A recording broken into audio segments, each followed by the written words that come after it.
بسم اللہ الرحمن الرحیم۔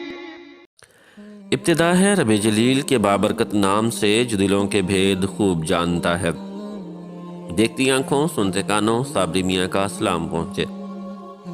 ناظرین محترم، بنی اسرائیل میں ایک نوجوان تھا، بہت خوبصورت اور نہایت پاک باز۔ وہ نوجوان ٹوپیاں اور ٹوکریاں بنا کر بیچتا تھا۔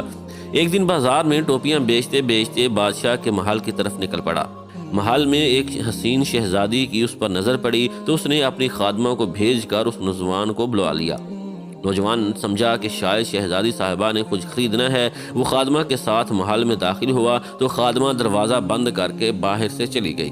شہزادی برہنہ حالت میں سامنے آ گئی اور بولی، اے حسین نوجوان، میرے قریب آ اور میری خواہشیں پوری کرو۔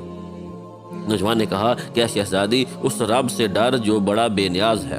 شہزادی نہ مانی اور دھمکی دینے لگ پڑی کہ اگر تو نے میری تسکین پوری نہ کی تو میں بادشاہ سلامت کے پاس شور مچاتی اسی حالت میں جاؤں گی اور کہوں گی کہ اس نوجوان نے میری عزت زبردستی لوٹنے کی کوشش کی ہے۔ اب نوجوان بڑا پریشان ہوا اور کچھ سوچ کر بولا، اچھا مجھے نہانے کی اجازت دی جائے تاکہ میں صاف ستھرا ہو جاؤں۔ شہزادی بولی، ٹھیک ہے، پر یہاں نہیں نہانا تم نے، کیونکہ تم بھاگ جاؤ گے۔ تم اس خادمہ کے ساتھ 40 فٹ اوپر محل کی چھت پر جا کر نہاؤ۔ نوجوان مان گیا اور اوپر چلا گیا۔ وہاں جا کر جو اس نے دیکھا کہ اب کیا کروں تو اس کے ذہن میں اس کے سوا اور کوئی حل نہ آیا کہ 40 فٹ سے چھلانگ ہی لگا دی جائے۔ اس نے چھلانگ لگاتے وقت دعا پڑھی، اے اللہ پاک، مجھے تیری نافرمانی پر مجبور کیا جا رہا ہے اور میں اس برائی سے بچنا چاہتا ہوں۔ مجھے 40 فٹ نیچے چھلانگ لگا کر مر جانا تو منظور ہے، لیکن تیری نافرمانی نہیں۔ یہ کہہ کر نوجوان نے چھلانگ لگا دی۔ اسی وقت ایک فرشتے کو باری تعالیٰ سے حکم جاری ہوا کہ جاؤ اس نوجوان کو بچاؤ۔ فرشتے نے اس نوجوان کو اپنے پروں میں سما لیا اور آرام سے نیچے اتار دیا۔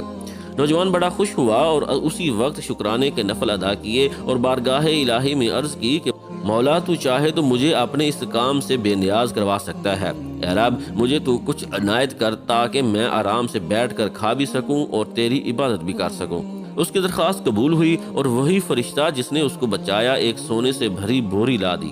حسین نوجوان نے پھر سجدہ شکر ادا کیا اور بولا، اے میرے پروردگار، یہ جو سونا اسی رزق کا حصہ ہے جو مجھے دنیا میں ملنا تھا، تو اس میں برکت عطا فرما، اور اگر یہ اس اجر کا حصہ ہے جو مجھے آخرت میں ملنا ہے اور اس کی وجہ سے میرے آخرت کے اجر میں کمی ہوگی تو مجھے یہ دولت نہیں چاہیے۔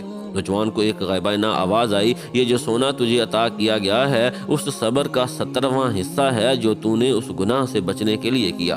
اس نوجوان نے کہا، اے میرے مالک، مجھے ایسے خزانے کی حاجت نہیں جو آخرت میں میرے اجر میں کمی کا باعث بنے۔ چنانچہ نوجوان نے جب یہ بات کہی تو سارا سونا اسی وقت غائب ہو گیا۔